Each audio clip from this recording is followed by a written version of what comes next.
Planning your Saturday night can be a bit of a bitch. How about we make rock, not war? Load up Toxic Radio every Saturday night for the Heavy Metal Happy Hour with the one and only Fishman.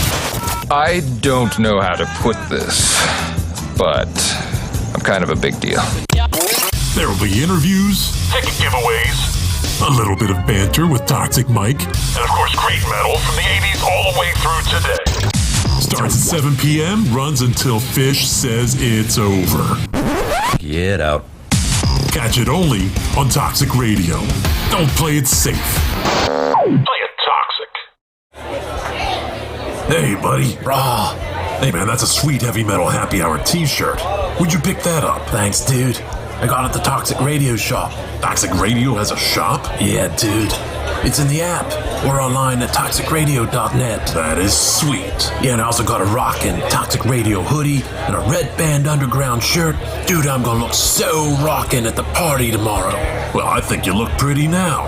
Oh, wait, what? The Toxic Radio shop is a place to get all your Toxic Radio gear. Shirts, hoodies, stickers. Find it at toxicradio.net or on the app. Don't buy it safe.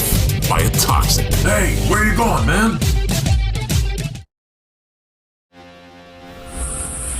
Enjoying all that Toxic Radio has to offer? Well, make sure you like and follow us on Facebook, Twitter, and Instagram. Be the first to find out about ticket giveaways, amazing guests, awesome contests, and Toxic Radio events. Just search Toxic Radio Live, all one word, and press that little button. Every time you do, someone here at Toxic Radio will get their wings. Yay! Well, not really. Aww. But we will get a warm, fuzzy feeling in our tummies. But then again, that just might be the beer. Anyway, like and follow us, and we will see you out there on the interwebs. What's up, everyone? This is Jeremy from Five Finger Death Punch, and you're listening to Toxic Radio. Don't play it safe, play it toxic. Robert Englund here, a.k.a. Freddy Krueger, and you're listening to Toxic Radio. Check it out or die slow.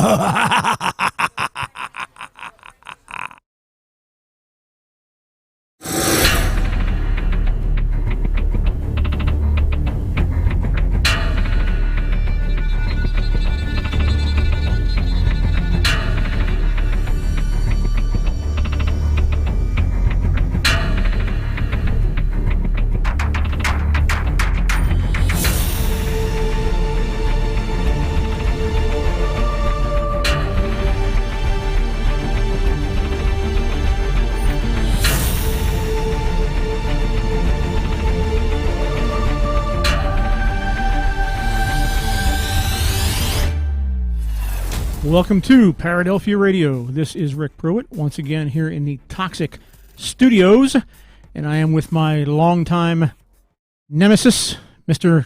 Toxic Skeptic. Nemesis? Michael. I would have taken hetero life mate. You're my nemesis. But today is... Oh, you're going to let the people know? I'm going to let them know. Oh. Today is your birthday. It is my birthday. So happy birthday to my nemesis. Do we ever just stop acknowledging birthdays? It feels like I've gotten old enough that, who cares? Well, Mike, if you want them to stop acknowledging birthdays and stop ordering the cakes for yourself and the pony rides and all that shit. No, I can't go without the pony rides, goddammit. Your house has balloons up all over the place. It's kind of hard to ignore. But a pony just screams, jump on me, and ride me around. It doesn't matter how old you are. A pony screams, why are you not riding me? I have so many jokes. So anyway, happy birthday. Thank you, sir. Thank you. It's a pleasure to be having you join me here for my birthday this evening. We did not have the earlier show, which is Taking It Deep with the Godfrey. So you are the one and only show here in the studio for my birthday. Mazel tov. Later on, we'll order the strippers and do the shots, because that's what old men are supposed to do. We're not allowed to have ponies anymore. What I'm hearing is I'm the one who ruined your birthday by working tonight. You know as well as I do, when you do something you're passionate about, it's not work. It's fun. I get it. And sitting here with you, I wouldn't want to spend it any other way. Well, we have an interesting show tonight because for your birthday, we have a show that may explain to you reasons why you have been here before. you may have had 45 other incarnations with birthdays ranging from 2 years old to 100 years old. Who knows? This is just the most recent version of Skeptic Mike. That could explain a lot of things. There if we can get to the bottom of it. There could have been a Skeptic Mike back in the Middle Ages. There could have been one, no, because that's in the Roaring 20s. That Skeptic Mike would have gotten stoned to death. That Skeptic Mike. I got to tell you, who started asking questions. Keep your shit up. It's going to happen in this lifetime too. Mike kept on questioning everything. We had to take him out. We can't have somebody that questions everything. I can't do a show like this with Skeptic Mike. What happened? He just kept asking why. He just kept saying he didn't believe in it. No, I'm excited. I've said this before to you. The guests that you bring on here are some of the most interesting people I've ever listened to. And I love, during your interviews, it's just you and the interviewee. I kind of take a sidestep to it, but I definitely sit here the whole entire time like an audience member, and I get as excited as everybody else that listens to it to kind of either learn something new, to find out why things happen, or to kind of just find out weird stuff that goes on in the world. Yeah. And you've run the gamut, so I'm excited for tonight's guest. Cool. And pull up a chair because we do have our guest waiting in the wings here. His name is James Matlock. He is co-author of a couple of books. First one here we're going to talk about tonight is called Signs of Reincarnation. He's also co-authored a book called I Saw a Light and Came Here, Children's Experiences of Reincarnation. He has worked for or at the American Society for Psychical Research in New York City and at the Rhine Research Center in Durham, North Carolina. And his chief research interests are reincarnation, near-death experiences, and other phenomena suggestive of post-mortem survival. So, Jim, welcome to Paradelphia Radio. Well, hi, Rick. I'm glad to be here. Thanks for inviting me. Absolutely, absolutely. Thank you for, again, taking time out of your schedule and giving us some of that time and going over what I find is one of the most, if not the most fascinating topics that we talk about here on this show. Reincarnation. Yeah. I'm sure you feel the same way given that bio I just read. Yeah, I do. Yes, it's very important research, and there's far more of it than I think many people realize, and so it's important to me to get that out. I'm very happy to talk with you. Yeah. So let's dig right into this here. This book we're going to focus on tonight is called Signs of Reincarnation, and we were talking a little bit prior to the show tonight, and I kind of mentioned that I think people who are very skeptical about this topic, they need some type of tangible proof. Somebody saying they remember something. Well, I can say I remember something. That's not tangible proof. Right. But if you come back and you actually say, point A, point B, point C, and here it is in the real world, these are points that are irrefutable. Then it starts to get a little more difficult to question this. And that's mainly what your book is about. That's right. That's what the research has been about. Ian Stevenson, who was at the University of Virginia, was the person who started this systematically in 1961. So 60 years this has been going on now, this type of research. Going into the field and, interviewing people, interviewing parents of children. Usually it was young children whose cases he was studying. And he would go into the field, and he would talk to the children. He would talk to their parents. He would talk to everybody who had heard the child talk about their memories. And the exciting thing about these Asian cases, and many of them were Asian. We now know that they also occur plentifully in the West too, and I'll talk a little bit about that. But the children often said enough that you could go back. And find the people they claimed that they had been, right? Yeah. So you could actually verify their memories. And at that point, when the previous person was identified, then it gets even more exciting because it turns out that personalities matched, that behaviors, sometimes idiosyncratic behaviors of the child made sense because they were also behaviors of the previous person. Different physical things made sense. Maybe the child has a birthmark which turned out to be correlated to a wound or a scar on the previous person. So, these cases end up involving a lot more than simply memories. Right. Now, that's where they start. Yeah. Now, in your book, you make a statement that you believe natural past life memories are better or more, I guess, easy to follow up on than memories that are generated under hypnosis. Why is that? Well, they're easier, but it's also when they are followed up. The memories that come spontaneously in the waking state or in dreams, but without hypnosis, without any other induction procedure, tend to be more reliable too. I mean, they're more evidential, right? And part of that, I think, is because the spontaneous memories usually relate to a life that was lived not very long in the past. In many Asian cases, it can be just, in Western too. So let's just say in cases it can be, just a few months. It can be a few days, as a matter of fact, a few months in the past that the previous person died, a few years. In the West, it can be a little bit longer. The median in the Western cases is more like 25 years than a few months. But still, we're talking about lives that were lived not all that long ago. Whereas with regressions, you often get lives that were lived hundreds of years ago or, back in ancient times, when there weren't records, as plentifully as there are now. There weren't people still living who can remember things, and so it's much more difficult to verify them. Right. But when you do have enough to go on, it turns out very often that the regression cases do not check out as often as the spontaneous cases do. Yeah. Is there? No, I'm sorry. Go ahead. No. I was just going to, So the reason I say that is not just a belief, but the belief is backed up, by research. Yeah. Is there a pattern to when and how quickly a person may reincarnate? Yeah, that's a really interesting question. Well, there are certain patterns that play into this. If a person dies particularly young, they're more likely to come back quickly.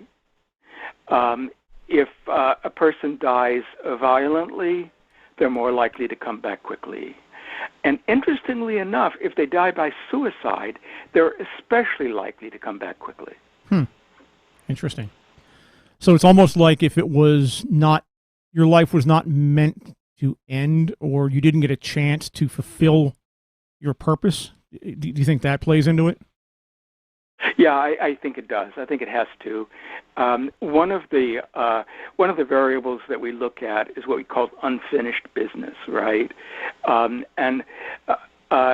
This is something Stevenson noticed also. I mean, Stevenson, by the end, he died in 2007, but by the end, for him, he had studied, about over 2,500 cases he had documented, and and in about 1,700 of those cases, they had been able to identify the previous person. They'd been able to solve the case, is the term he used. That's the term we use now for a case that's been verified, that we've determined, who the previous person, talked about was, that the child, typically as a child, identifies with. Because it's more than they just talk about them. They talk about them in the first person. They really, truly, completely identify with these people. Right. Psychologically. So, and then, of course, as I said, there are also the behaviors and the physical things that go along with that.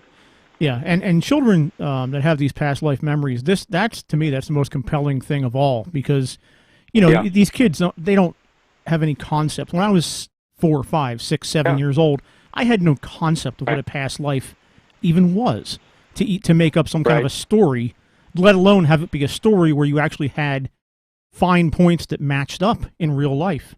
I mean, that's ridiculous. That there's the it's kind of like that thing where they say if there's a tornado that goes through goes through a pile of junk, in a billion, 1 in a billion chance that it'll form a airplane out of the junk, when it goes through. It's kind of the same, Right. the same idea. Like, it's just, what are the odds of something like that happening, and then happening over and over? Happening over and over again. And we're talking about young kids. We're talking about kids 2 and 3 years old. Right. That come out with things, that turn out to be true. I mean, it's just, yeah.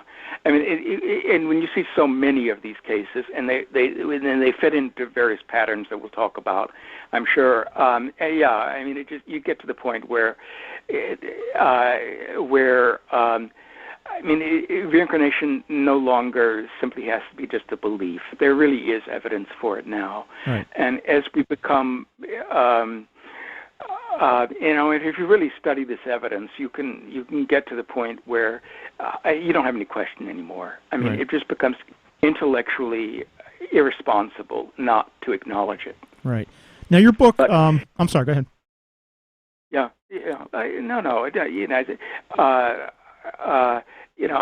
I think I was just going to repeat something similar to that.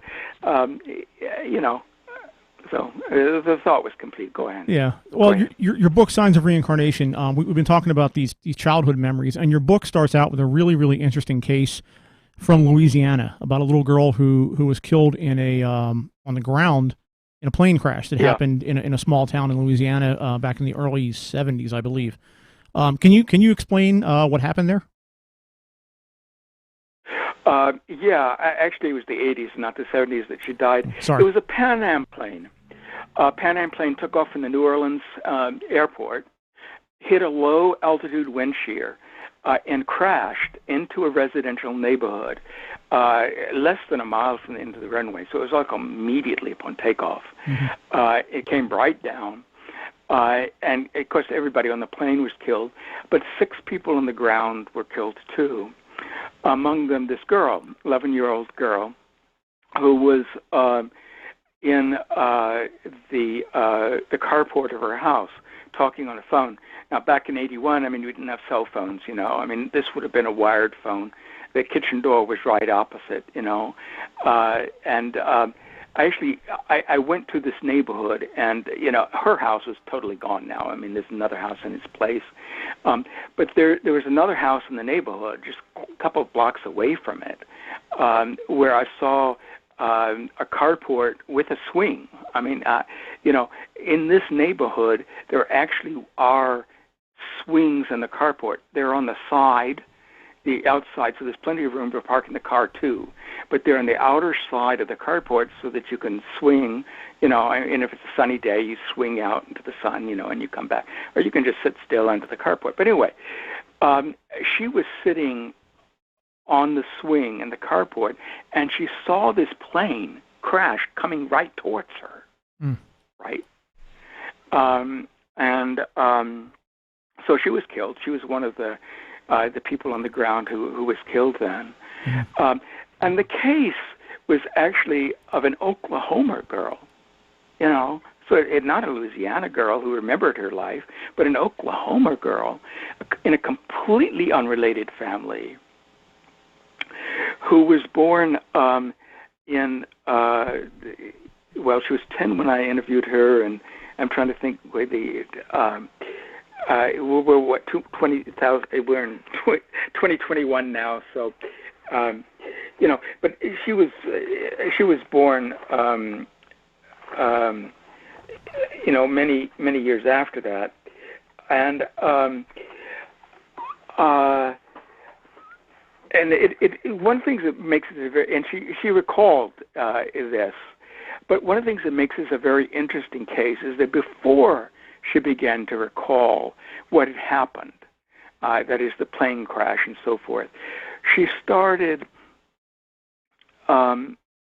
exhibiting behaviors, traumatic behaviors, like sleepwalking, like wanting the tags cut out of her shirts, complaining that the shirts hurt her back, complaining that it felt like her skin was burning, right? Mm-hmm. I mean, this started when she was 2. Right. And continued for several years until she started having clearer memories and could actually explain what this was about. So that's one of the things that makes this case very interesting, is that you had the behaviors starting before the memories. Right, and that's got to be something that sounds just like kids talking nonsense to a parent. Like your first instinct isn't going to be to say, well, my kid must be having a past life memory or experience. You're just thinking your 2-year-old's acting goofy because she doesn't want her tags in her shirts. Yeah, right. I mean, and this girl, I mean, she started off, sleeping through the night, no problem. She was a model child. And then all of a sudden, this sort of stuff started. And there was nothing in her life that could explain it, I mean, it totally baffled the family. And you can imagine what the family went through, right? In dealing with this. And I think it had to do with the way the woman, or the girl died in Louisiana, right? Yeah, I think it did. Yeah, it did, absolutely. I mean, you can imagine, dying in that way, sitting and, seeing a plane crash into you, come towards you. And now, when she was, it gets very interesting, because when I interviewed her at 10, I went out to Oklahoma and interviewed her. And one of the things that she told me was something that she had just recently remembered. And that is that she thought that she had died by electrocution over the telephone line. Mm-hmm. Okay. Now, when I went, and this does actually happen sometimes, it's rare, but you can be electrocuted over the telephone line. Now, when I went out to Louisiana to investigate this case there, because that's how we investigate both sides of the cases, right? Both the children with the memories, and then the people that they remember having been. We research both sides. Right. So when I went to Louisiana to research that side, I learned some really interesting things. Among other things, at the time of the plane crash, both the power lines and the phone lines were strung on the same poles, and they were immediately in front of her house. Okay? So the plane, as it came towards the house, sliced right through them. Mm. Right. Okay. Moreover, the power lines in 1982 were not insulated. So uninsulated power lines would have come in contact with the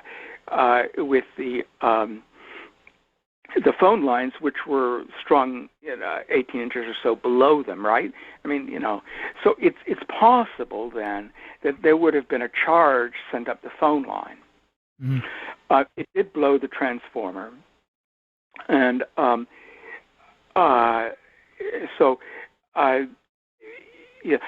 other thing is that I got hold of her autopsy report, the child's autopsy report. Right. And that was very interesting, too, because none of the people that I talked to really knew.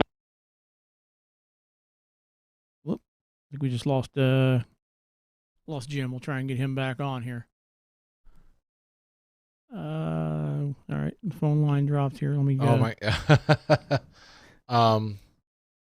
Hang on. Let me. I still have him on here. Oh, nope. There he goes. Terminated call. Okay. I have no idea what happened. All right, we'll get him to call. We will get him back ASAP. That cut off like somebody cut the line in his house. That was a weird, just out of nowhere, bam, gone. Yeah, his phone line just dropped. Yeah, that's a shame too. We were right. That was a very good story too. Yeah, we'll pick it up in a second here. Hopefully, I gotta say, if I am Skeptic Mike. If there are things as spirits, they cut off that phone line quick as hell. Yeah, well, I was gonna tell you something after the show, but you might want to check the video at 21 minutes. I'm going to check the video. I'll tell you why. Because over my right shoulder here, I thought I saw something white move up here. I'm not even messing with you. All right, now you're gonna freak. I'm not even messing. Now you're gonna freak. I didn't want to. I didn't want to interrupt. See? I didn't want to interrupt the story, but yeah, I dude, it caught my eye. If I see something behind you, like we're trashing the whole episode. That's it. Just a little puff of almost like a puff of smoke. Trashing the whole episode. That's it. I'm quarantining everybody out of the studio for a week. I'm just telling you. I'm bringing in like Rick Moranis. I don't know what the hell I'm gonna do, but something's gonna happen. Got to check that video. Jesus Christ. And I'm looking at our internet feed and everything. Everything looks clean and everything's going out to the world. Everybody, I'm sorry, I haven't changed over my video. I should put myself on the screen, shouldn't I? At least if we're going to have a little chit-chat while we wait for Jim to come back. Because, I mean, honestly, maybe his phone ran out of battery life and we've got nothing. Yeah, I don't know about that. Hopefully not. Hopefully not, but, things happen, bro. Things happen. In my mind, I'm thinking landline. So, yeah, maybe. It's funny how I do that. You are thinking. You are that guy. Right. I am that. Like, you're right. Maybe his phone ran out of juice, but in my mind, I'm thinking, yeah. Right away, you went to the landline. The landline was maybe cut, maybe the payphone he was on. Just he didn't have enough quarters to pay for what he wanted to pay for. With the that's where you're going with the pay was a pay card. Remember those? By the way, people in the chat room, Dave Ayers, he is the host of Bleeding Edge here on Saturday nights. Ooh, that kind of didn't go right. It brought up your thing. I was going to bring up his comment. He says, a ghost in the studio would explain so many things. It would. You are not wrong, Dave. You are not wrong. But it would. I hope that it doesn't explain so many things. But yeah, so as a skeptic, Mike, so what you've heard so far from what Jim's been saying, what do you think about that? So here's the thing. And I don't want to single him out because a lot of your guests make very valid points. And some of the stories that he was telling have no... I don't want to... It's rude kind of to say what I'm going to say in terms of a logical explanation. But it definitely makes you go, what the hell is going on? Right. What the hell is happening? Yeah. And that's... But that's the kind of... stories I'd like to hear. I want to be able to say to myself, okay, this sounds interesting. What is going on? And as I say that, I see the phone line pop back up. Let's see if we got Jim back on the air. Let me pull this up. All right. I got the wrong mouse in my hand. Just went dead. There he is. We got him back. We got him back. All right. Yeah. No, I'm back. And so I'll try to pick up where I was. I was talking about Rylan, that's her name, the girl in Oklahoma. Okay. And the autopsy report of Jennifer, the girl whose life she recalled.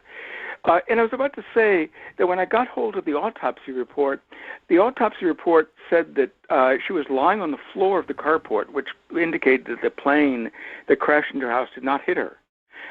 Moreover, the autopsy report said that there was no sign of any smoke inhalation, right? Which would mean that she did not die from the fire, even though... Happened again. We do have a ghost in here. Oh, wait, let me get, that's not the right one. I have to keep on muting and unmuting my microphone. Yeah. What is going on? This is just bizarre. It is the most bizarre thing that has happened on your show in terms of interviews. We've never had it go dead silent twice. Let me look at our system over here. Our systems are running at full blast. I don't know what that means, but the flux capacitor, I just put a banana peel in it. So it's working, and everything's up and running. Rick, don't look at me like I'm the one doing this. When you've got orbs or something floating over your back. You, 20, all right? About 21 minutes. You're going to check behind me. You bring the energy or the anomalies in with you. You're the one who welcomed them into this studio. Yeah. So if they want to mess with your show, they follow me around. That's up to them. I'm not even lying. Like, I've waited so long for something like this. Not that I've waited. Waiting's the wrong term. Anticipated something like this with your show. Because when we have individuals like Gene or other individuals that you've had on the show, they always talk about when you antagonize the other side or antagonize the spirits or kind of egg them on, you could be asking for something bad. And if the things that you've brought up on this show are real, I mean, the tagline to the show is, what if it's all true? Right. If it's all true, then man, you've been stirring that pot. You've been stirring that pot. Stirring that pot for almost 8 years. You've been stirring that pot for almost 8 years, and you know what? 8 years was a long time for that pot to stir. And these mofos have come out of the woodwork to screw up your show. Yeah, it happens. And for you guys listening on podcast form, listen closely. You're going to hear better audio than us. Do you hear anything awkward happening? Because it would be interesting. It would be interesting if something is I don't know happening why here. this particular show would happen, because you would think it would be something more antagonistic than just talking about past lives, but you never know. Because they knew it was my birthday and they wanted to mess with me. That might be what it is. We're going to get them. That might be what it They is. wanted to keep talking trash. Yeah, right. They're sabotaging Paradelphia to get back at you. Sabotage is what I like to call For it. some past life regression, or past life, what am I trying to say here? Something you did wrong in a past life is what I'm getting at. I guarantee you, if I ever find out any of my past lives, I've done some bad things. Not that I'm a bad guy. There's been some stuff. But there's been some stuff. I mean, I was a peeping Tom or something to that degree where I was just somebody that, nobody wanted to hang out with. That's what I'm going to say. We got the phone lines up again. Jim is back. We're going to see if it works. You know what? Third time's a charm is what they say, Rick. That's what they say. They say that, and I believe in that. So let's pick up the phone line again. All right. All right, Jim, are you there with us? Oh, wait 1 second. I clicked the button. Nothing happened. Give me a second. We're working out our... Are you there? Okay. There you go. So am I on now? You're back. Right. Yeah. Okay. Third time. I hope it works this time. We just said the same thing. So where did I cut out? You were talking about how was it Jennifer that was in Louisiana was found on the carport floor, and she did not have smoke inhalation. Right. Yeah. Which indicates that maybe Rylan was right in claiming that she died of electrocution. Right. That would be consistent with the autopsy report, because if she did die of electrocution, her body would have fallen to the floor, right? And she would have been dead before the plane hit her. But so she remembered seeing the plane flying towards her. It would have been just a matter of seconds, right, before the plane hit the power. Maybe at the point that plane hit the power lines. Right. I mean, that's what would have caused the surge, right? And just a few seconds before it then hit the house. But that's consistent with the autopsy report. But it's something nobody knew, right? Mm. So, the only way that she could have possibly have gotten that information really would be from her mind, right? Right. And why would she? Living in Oklahoma, she probably didn't even know about this plane crash, you would think. You would think. The family had certainly not heard of it. This was many years later, right? Right. Pan Am had gone defunct by that point. Yeah. There was no reason to know anything about it. Yeah, so it's definitely a weird case with something that's beyond coincidence, or a few things beyond coincidence. Yeah, it's weird in some ways, but it's also typical in many other ways. Right. All these cases have the same sort of weirdness in that these kids talk about things that they really should not know. Right. That there's no way really for them to know. That their families aren't aware of. Right. Very often. There are cases of people remembering people in the family cases, and people remembering acquaintances. Acquaintance cases, but there are also these, quote, stranger cases. That's what we call them, stranger cases, where, the two families and the past and the previous person and this case subject are unknown, completely unknown to each other. Right. Well, it's interesting. Stranger. Yeah, it's interesting that you bring up, the related cases versus the stranger cases. In your book, you reference a group up in Alaska called, I'm going to probably butcher this, but is it Tlingit?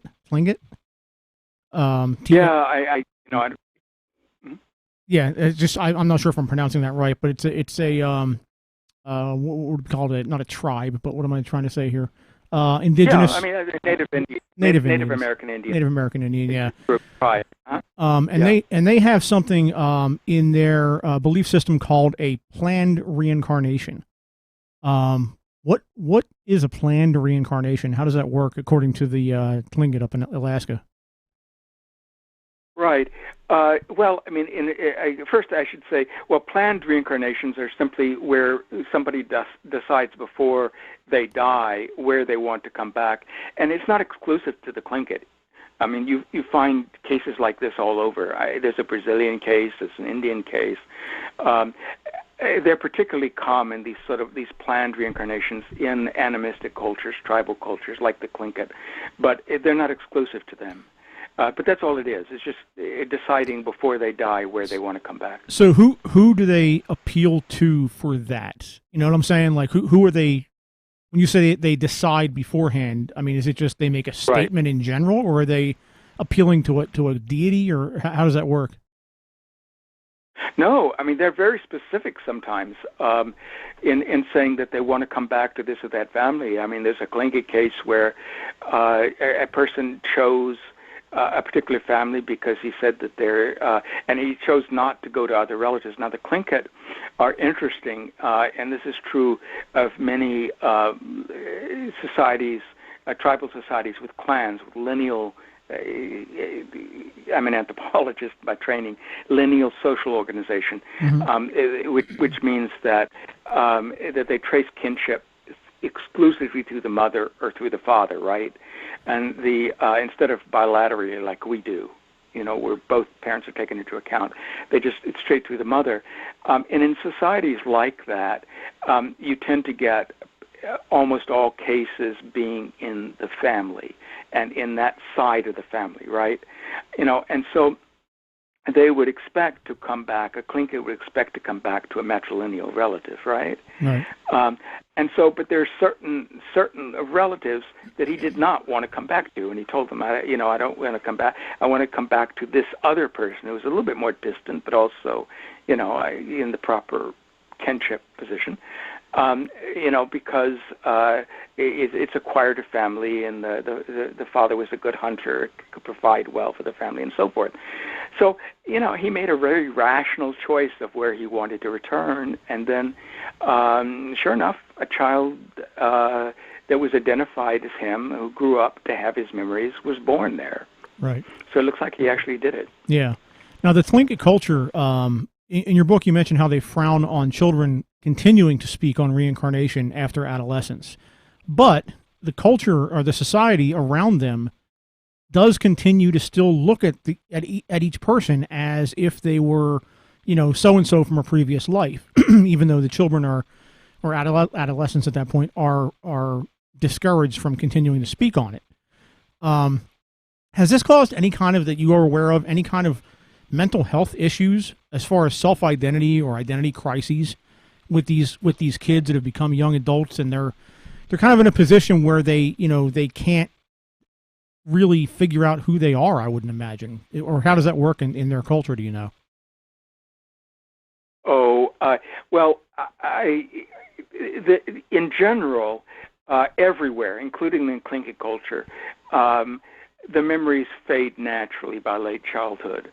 And so it's simply that if the memories are retained after that, the children are discouraged from remembering them or talking about them. And the idea is simply that they need to become more concerned about the present life, to get on living in the present and not continuing to live in the past.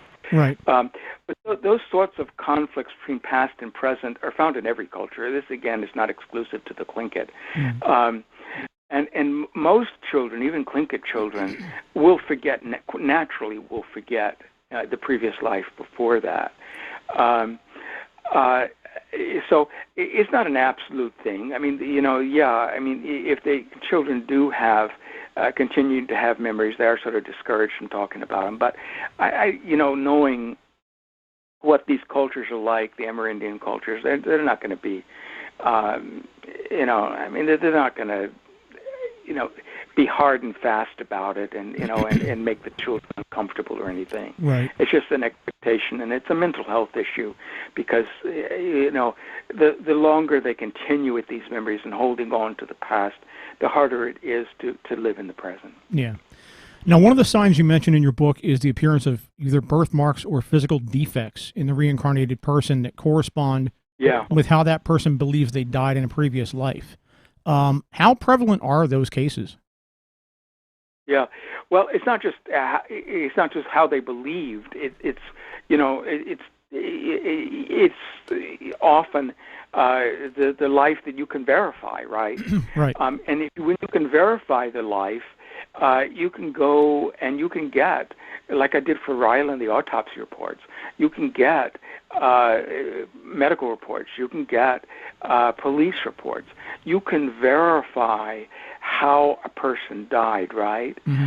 And from the autopsy reports, you can see all the wounds on the previous person's body, right? And then those will line up typically with the birthmarks that the person has, right? Mm-hmm. And it may not just be birthmarks, and also be birth defects. Right. I mean, Stevens, studied some cases really amazing birth defects that correlated with wounds on the previous person. So does it always have to be a mortal wound that results in one of these either defects or birthmarks, or can it just be an injury that happened during someone's previous life? Yeah, it can be an injury, and it doesn't even have to be an injury. I mean, it can be things like tattoos, earring holes. There are a number of cases where earring holes show up as earring birthmarks, and sometimes indentations, and very rarely, but it does happen. There's actually, pierced ears can result in pierced ears at birth. So it seems to be anything that resonates emotionally, right, with the previous person. So anything of emotional significance to the previous person, and a death wound is going to be emotionally significant, right? There's no that seems to be the main issue, the common denominator there. That it's something that is emotionally significant. Yeah. Now, it would seem that what we're talking about here when we're talking about reincarnation is basically the attachment of a spirit or a soul from one life into a next, and from one body into another body years later. And one thing I've always wondered, follow me on this because I'm going to go on left field for just a second. But if you think about, say, a movie like Star Wars or Star Trek, and you have the two ships that are coming together out in space, and they have to line up perfectly, and if they don't, it doesn't work well, and you either crash or you have some kind of a something goes wrong, and you have some kind of an injury or some kind of damage.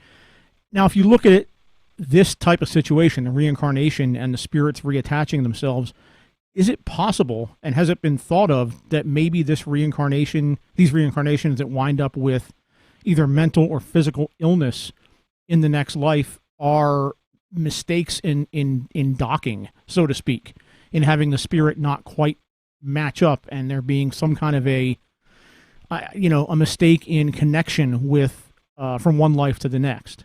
Has that ever been considered? That's an interesting thought. No, not that I know of. Except that I suppose that that you can get. You can begin to wonder about things like that when it's not a reincarnation, when it's more of a possession type scenario, separate from a reincarnation, right? Right. But the easiest way to conceive of reincarnation really is as a sort of possession, I think, and that is, that I think that people talk about, say, the soul as being what reincarnates. Well, what is the soul exactly? I think that we can put this on a more rational, or if we will, more scientific basis, if we think of it as being consciousness that leaves the body and that rejoins or reincarnates. That is, that when we die, our physical bodies die, right? Our consciousness, our minds just continue. I mean, they continue on after death until they come into association, possess a new physical body. Typically one before it's born. Right. Sometime during gestation, perhaps at conception even. Yeah. We don't know exactly when. The timing probably varies. But so if we think of reincarnation as being a type of possession, right, of a new body, then I think a lot of things suddenly make a lot more sense. If memories are carried in consciousness, let's say in the subconscious part of the mind, right? Because none of us are aware of our previous lives all the time, right? We're not even aware of our present lives all the time until we start thinking of it, or we try to, right? Right. All that stuff is in our subconscious, and our personalities, and we can imagine all of that as being recorded in our subconscious. Well, if our subconscious, then part of consciousness, it carries over to the next life, it's still going to be there after you reincarnate, right? Mm-hmm. And so, bringing up memories of previous lives is the only thing that's involved there is bringing up stuff from the subconscious, right? And if the behaviors, if the personality and behaviors are there too in the subconscious, you can expect influences then from the subconscious on the previous life, and that's exactly what we see. Yeah. Yeah. I mean, go ahead. Yeah. No, I was just going to add, coming back to the physical stuff, the birthmarks, and so forth on that, to me, that's all psychogenic, right? Psychogenic, the mind is creating it, right? So like I said, I mean, the things that manifest as birthmarks seem to be things that were of significance to the previous person, right? Emotional significance. And those emotional significance things then are the things that are going to be most likely for the mind, the incoming mind, then to impose on its new body. So that's how I explain that. There's no physical transference. I don't think there has to be an astral body. It can all be the mind's doing, right? The mind carries over. The memories are in the mind. They come up from the subconscious. The physical things get laid down on the new body in the course of reincarnation during the period of gestation in the new body. Yeah. And there's been research, along these lines, there's been research that's been done recently that shows that physical and mental ailments suffered by parents can somehow imprint themselves onto the DNA of children and cause, say someone was, a diabetic and their child became a diabetic. It may have had something to do with an imprint on the DNA, or somebody if it was a mental illness, and that runs in families.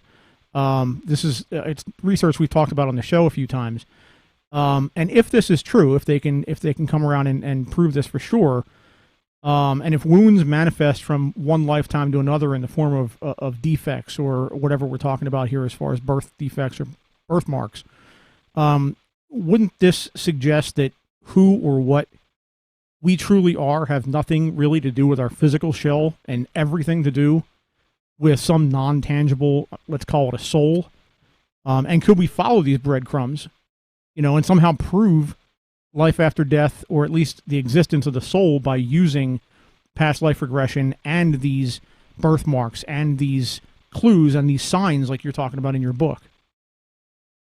Yeah, well, there are several different things there. I don't think regression takes us very far. I mean, just say that. I'm more concerned with the spontaneous cases. Mm-hmm. And again, we come back. You use the word soul there, and we have to be careful with that, because the soul, we have to define what we mean by soul, right? We have to explain what we mean by it, because the word soul has this religious connotation to it. Mm-hmm. So that's why, for me, I think of the soul as being consciousness, basically, right? Maybe if we want to get really philosophical about it, we can say it's really the self. The soul is more like the self. but but still, it has to do what survives death and what persists through what we call death in a discarnate state, and then it becomes associated with the new body and reincarnation. It's basically consciousness. I think of it that way rather than the soul. Okay.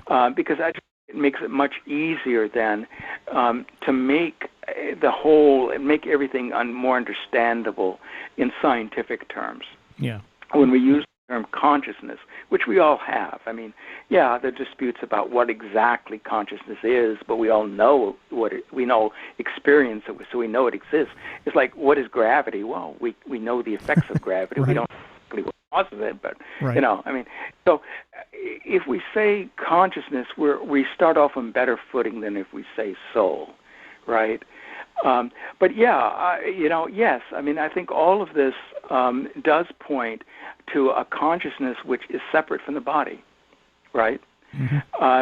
But which can impact the body. I mean, the consciousness does interact with the body when we're alive, and we know that the mind can impact the body through, say, psychic healing, right? Mm-hmm. Or even through things like the placebo effect, right?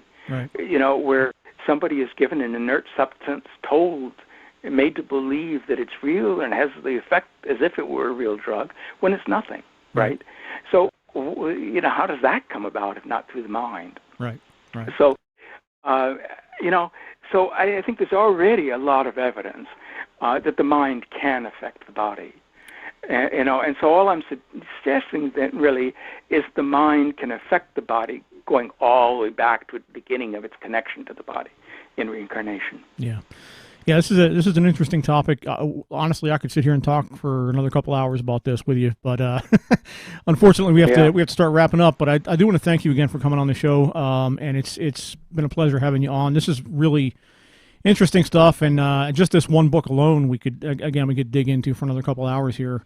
So I'd love to have you back at some point and kind of get into either the rest of the Signs of Reincarnation book or the anything else you've worked on.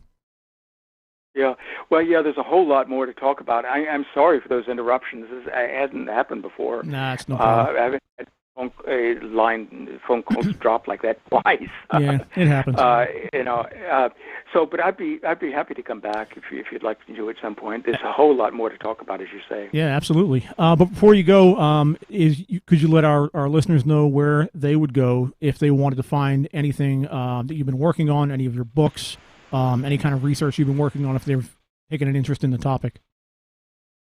Yeah. Well, I have a website they can go to, and it's jamesgmatlock.com. But if they're on Facebook, another thing to do is I have a group on Facebook called Signs of Reincarnation, same as the book, that group, unlike many groups on Facebook, reincarnation groups, focuses on the research as much as possible and on people's experiences. And so that's another good resource or another good opening to this research. Okay, very good, very good. We'll put all that in our show notes, and we'll link everything so we have everybody who is interested in this topic and learning more about this.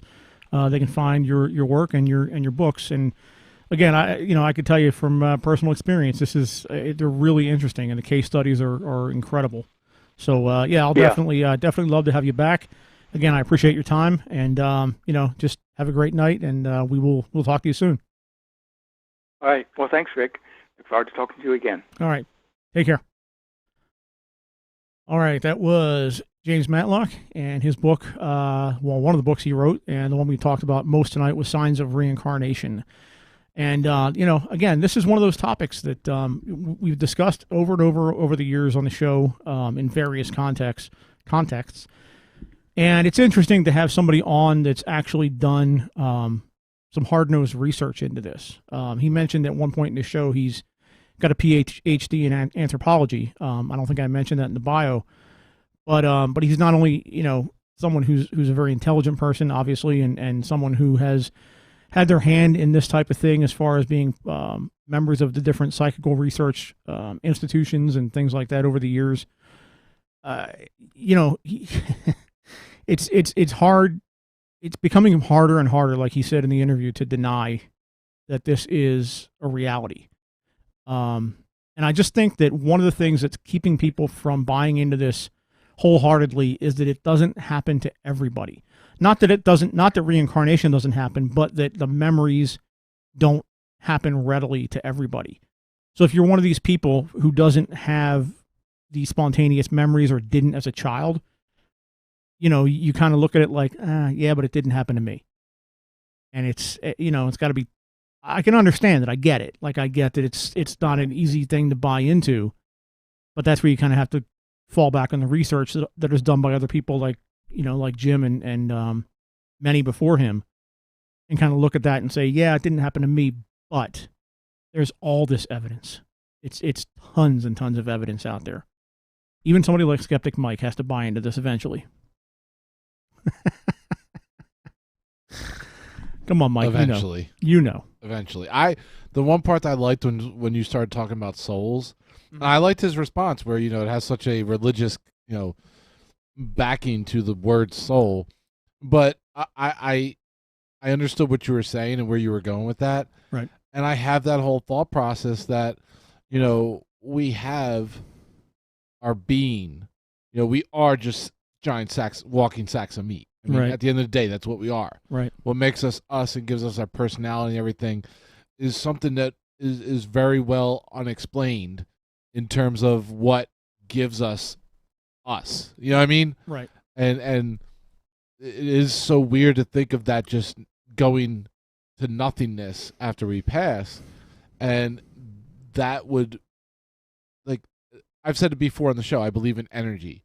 I believe that is energy. That that who we are, our whole being, our self, right, is energy, and that energy has to go somewhere. Right. Whether it is reincarnation, whether it is just going into the beyond, whatever happens to it, something I think has to happen. Yeah, and you kind of have to look at this in the context of a lot of other types of research, like near-death experiences and out-of-body experiences. And people that talk about near-death experiences, they're in the hospital, they're in surgery, and they many times have been reports of people looking down on their body and being very, very nonchalant about it. Like, oh, who's that dumbass down there? Oh, that's me. And not really feeling any connection to that person laying down there, the body laying down there. Now, you would think, everything in your being would think that you would be desperately, number one, you'd recognize yourself. Number two, you would desperately be trying to get back into that body. But that doesn't seem to be the case in many cases of near-death experiences. So that would kind of speak to reincarnation. If you've been 1,000 other people over, 3,000 other, years before this, then yeah, this body is probably it's like taking off a shirt. Are you really going to worry all that much about a T-shirt that's laying on the ground? Is that mine? Oh shit, yeah. Like it sounds ridiculous. I'm kind of making fun, but at the same time, it really does sound like that. And it's hard to wrap your brain around thinking like that, because you don't think like that. We try desperately to stay alive. I talking about my own case. For the last year and a half, I got this cancer diagnosis back in 2019, and I've tried desperately through various means to stay alive. I'm not looking at it like, well, shit, I'm going to go reincarnate somewhere. No, that's not what you think. That's not natural. You try desperately to keep yourself, in this existence. So to not do that, to have a different thought process, is just so completely foreign to us. So yeah, it's definitely something to think about. But I want to once again congratulate Mr. Mike on turning 114 today. He is a birthday boy. He's going to go out and do some shots later. Oh, later? If later means as soon as we hit the outro music, then you are right, sir. So we'll be back next week, but I do want to thank James Matlock for coming on, and we will post all of his links to his Facebook group and the Amazon links to his books on this week's show notes. And I do know that I'm a week behind in show notes. It's been a hell of a week with a lot of personal stuff going on in school, and it's kicked my ass. So I'm a little bit behind in that. So I'll get that out in the next day or two, and then we'll get this one up this weekend. All right. So for Toxic Mike, the birthday boy, I am Rick Pruitt. This has been Paradelphia, and we are out of here.